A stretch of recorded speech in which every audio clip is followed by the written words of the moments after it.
বিধানসভা নির্বাচনে বিজেপির কাছে পরাজয়ের পর জাতীয় ঐক্যের ডাক দিয়েছেন তৃণমূল কংগ্রেস প্রধান মমতা বন্দ্যোপাধ্যায়।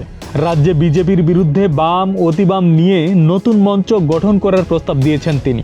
কলকাতা ভিত্তিক সংবাদ মাধ্যম আনন্দবাজারের এক প্রতিবেদনে বলা হয়, শনিবার নতুন মুখ্যমন্ত্রীর শপথ গ্রহণের দিনেই বিজেপি বিরোধী লড়াইয়ে বাম এবং অতিবাম দলগুলিকে তৃণমূলের সঙ্গে জোট বাঁধার ডাক দিলেন মমতা। একই দিনে কালীঘাটে নিজের বাড়িতে রবীন্দ্র জয়ন্তী পালন করেন তৃণমূল নেত্রী।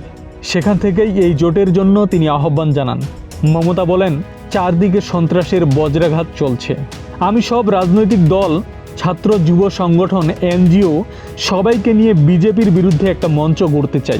মমতা আরও বলেন, বাম অতিবাম যে কোনো জাতীয় দল যে যেখানে আছেন আসুন আমরা জোট বাঁধি। কেউ চাইলে আমার সাথে কথা বলতে পারেন। বিজেপিকে প্রথম শত্রু উল্লেখ করে মমতা বলেন, রবীন্দ্রনাথের সামনে দাঁড়িয়ে আমি এই আবেদনটা সবার কাছে রাখলাম। এখন এটা ভাবার সময় নয় যে আমি কে ও কে। শত্রুর শত্রু আমার বন্ধু। রাজনৈতিকভাবে শত্রুকে মোকাবেলায় প্রস্তুত হতে হবে। আব্দুস সালাম, প্রজন্ম 24।